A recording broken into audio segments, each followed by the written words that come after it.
My brother invited us to live with him and promised that we wouldn't have to worry about paying rent or bills. I'm Maya, and I work in finance. My husband, Charlie, is a car mechanic. We live in the house where I grew up, though my parents don't live there anymore. This house is actually part of our family business, where my dad used to be the CEO. My brother was supposed to take over the company, so he studied economics in college. He even went to Oxford University to learn more about business management. After he came back to the US, he worked with our dad for several years. Eventually, our parents wanted to retire and move to a peaceful place like Aspen, Colorado, to enjoy nature. They gave the company to my brother and passed the family home down to me, their daughter, so my husband and I decided to live there. The house is in a great location, just a 5-minute walk from the train station. There are shops, hospitals, and schools nearby. This makes it easy for us to live here, even when our children grow up and move out. I'm really thankful that my parents gave us this house. We were planning to grow our family and live happily, but we never imagined that our lives would be turned upside down by such an incident. After we moved into the house, my mother-in-law started visiting a lot. Knowing my parents own a business, she often asks about their money since we got married. Maya, how much do your parents have? How much will you inherit when they pass away? She frequently asks. She talks about these things so often that I find it quite unpleasant. Not wanting to be too direct, I usually say, I'm not sure. I've never really thought about it. I already got the house, so I might not get any money. Even though I laugh it off and respond casually, she persists, saying, that can't be true, can it? Your parents are over 60. Anything could happen. They must have discussed their assets with you. She seemed so interested in the money that I was convinced she was counting on my parents' wealth. I already know how much I'll inherit, but I decided to keep it a secret from my mother-in-law and my husband, who is close to her. Then something shocking happened. Without any warning, my mother-in-law and my brother-in-law's family moved into our house. Around 8:00 a.m. on a holiday, the doorbell rang unexpectedly. When I opened the door, there were movers. I was shocked and confused. My mother-in-law and brother-in-law's family were there, saying, we're going to live here from today, so please take care of us. Their grinning faces sent chills down my spine. My husband woke up then, and when I asked him to explain, he said nonchalantly, what's the problem if Mom and the others move in? The house is spacious, so you should be able to spare some room. He acted as if it was perfectly normal to let them move in. I was already shocked that we were all going to live together, but then my sister-in-law said something even more outrageous. Maya, your brother invited us. Since he called us, we won't be paying any rent or utilities, so we're counting on you, Maya. My brother-in-law started going into various rooms without permission, saying, this room gets good sunlight, so give it to us. Charlie, move all the stuff in here out to the hallway. I felt dizzy from all this. This is my house, but they were opening rooms and trying to claim them as their own. My mother-in-law and sister-in-law's family have always lacked common sense, especially my sister-in-law, who once rummaged through my bag without asking. If things continue like this, they'll take over my room. Enough is enough.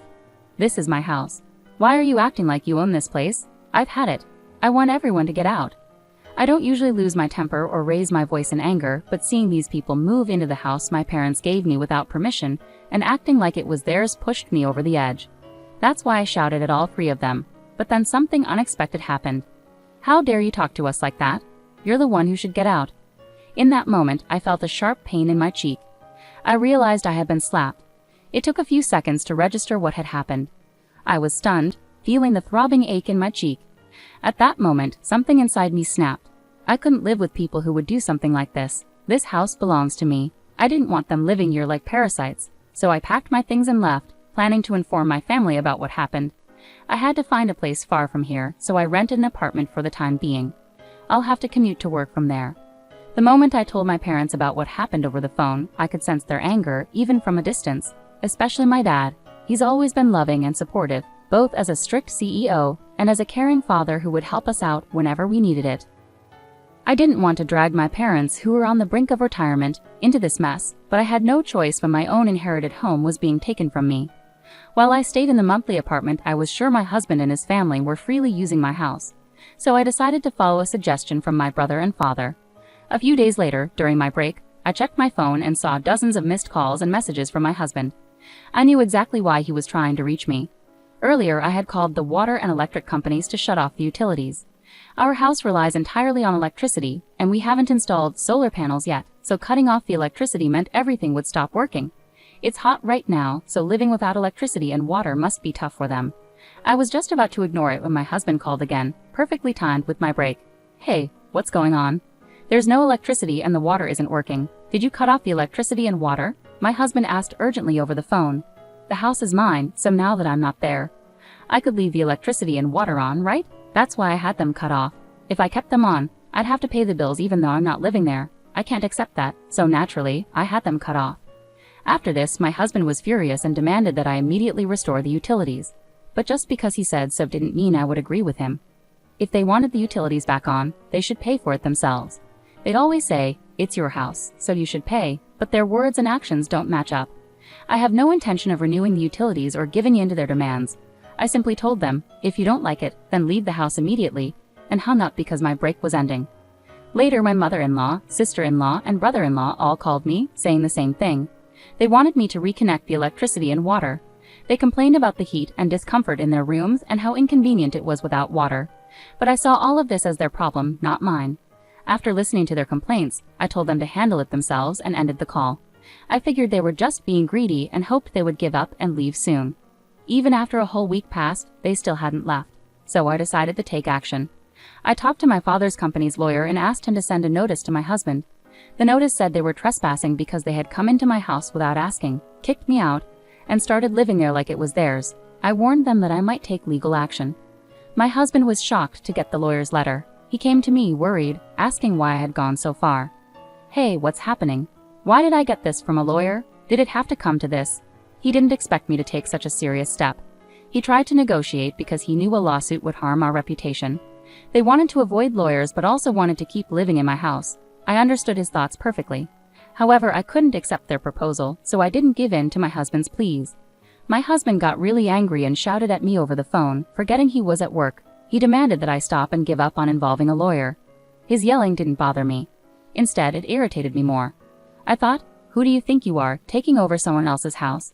No matter how much you yell, I won't change my mind. If you keep squatting there, I'll take legal action. Think carefully about your actions. Despite his continued shouting on the phone, I ignored him and hung up. It felt like a waste of time, and I had already discussed divorce with my lawyer. When I got home, I saw missed calls from my mother-in-law and sister-in-law, but I knew they just wanted to settle things. To avoid more distractions, I blocked their numbers. After my husband's family finally left and I settled into my own clean house again, things began to feel more peaceful. The divorce proceedings went smoothly with the lawyer's help. I arranged for a house cleaning service to make everything spotless. Living alone in a rental apartment during this time was comfortable, but being back in my own home felt like the best option. The house needed some repairs here and there, so I started thinking about renovations. My father recommended a good contractor, and I began discussing plans with them. Living independently was so freeing. I could lounge on the sofa without anyone scolding me. I could eat whatever I pleased without anyone commenting. As I enjoyed this new chapter, unexpectedly, after 3 months, I received a call from my ex-husband. At first, I didn't recognize the number and ignored it. But when the calls persisted, I reluctantly answered. Instantly recognizing his voice, my mood soured. We had agreed through our lawyers to avoid contact after the divorce. Why was he calling now? Changing his number just to reach me seemed odd and unsettling. "I'm sorry, but we agreed not to have any contact. There's nothing left for us to discuss," I firmly stated, ready to end the call. "Please, just listen to me for a moment. I need your help," he pleaded, ignoring my attempt to hang up. He went on to explain without waiting for my consent. It turned out that his company was going through a severe financial crisis, leading to a cut in his salary. Meanwhile, my mother-in-law's health was deteriorating, leaving her unable to work. My sister-in-law and her husband were struggling too. He couldn't find stable work, and she was working multiple part-time jobs to cover debts incurred by her husband. The situation was dire, and my ex-husband was finding it increasingly difficult to make ends meet. Upon hearing all of this, I could only muster a flat response. "Okay, I see." After all, they had invaded my home without permission, taken over, and then tried to force me out. It was simply unbelievable. I felt no connection to people who could do such a thing and had no sympathy for their plight. "Even if you tell me all this, it doesn't change anything. It's your family's problem, and you need to figure it out yourselves. There's nothing I can do," I asserted firmly. My ex-husband became even more desperate. "Please don't say that. We're in serious trouble. We won't even have enough for rent or food soon. Remember, we used to be a family. Please, I'm begging you to help us," he pleaded, his voice trembling with emotion. I couldn't be swayed. When I faced difficulties, my ex-husband and his family offered no support. Instead, they looked down on me. Like my mother-in-law, my sister-in-law, and brother-in-law always treated me with disdain. They mocked my simple appearance and traditional beliefs, telling me not to visit because they claimed my old-fashioned ways were rubbing off on them, disregarding how hurtful their words were. My mother-in-law exacerbated matters by pressuring me to have a baby immediately, insisting on strange herbal remedies, arranging unnecessary doctor's visits, and spreading rumors among the neighbors that I was infertile. Looking back, there wasn't a single positive aspect to my marriage. My ex-husband, once kind before we wed, transformed into a puppet controlled by my mother-in-law after our wedding. On the first day my mother-in-law barged into our home, I happened to be out for an appointment. She complained tearfully to my husband, "I wanted to see Maya, but she wasn't here. I want to be friends with Maya. I'm sad." After hearing his mother cry, my ex-husband immediately sided with her without hearing my perspective. She claimed she wanted us to get along, yet whenever we met, she would openly criticize me. Whether at home or in public, she'd loudly say things like, "My son seems to have lost weight. Is your cooking so bad he can't eat properly?" My sister-in-law and brother-in-law joined in, laughing at me as well. Dealing with people who behaved this way became unbearable. No matter what they said now, my feelings toward them wouldn't change. "I can't help you all," I declared, "so I'm ending this call now. And please never contact me again." With that, I hung up and blocked their new number. Knowing my ex-husband, I anticipated he might try to reach out again, so I decided to change my phone number that weekend. But before I could, the four of them broke the agreement made with our lawyers. At 11:00 p.m., they showed up at my doorstep, demanding to be let in. "Open the door. Take care of us. We're family. You owe us." They banged on the door, shouting without any regard for the late hour. "Hey, what's going on at this hour? Please go back home. You're disturbing the neighbors," I urged as I approached the door. They seemed poised to force their way in, so I attempted to reason with them through the intercom. But they ignored me completely, banging on the door and creating a commotion. Dealing with their reckless behavior left me feeling overwhelmed. I considered calling the police when I heard sirens approaching from outside. Apparently, a neighbor had taken action. Upon hearing the police sirens, the group assumed I had called the authorities and tried to flee. However, they were surrounded by onlookers, making escape impossible.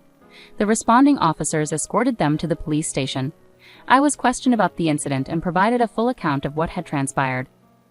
News of the incident quickly spread throughout the neighborhood, and it reached a coworker of my ex-husband's who was among the bystanders. By the following day, the entire office was aware of the situation. Already struggling due to a pay cut, my ex-husband faced additional consequences as the company took action.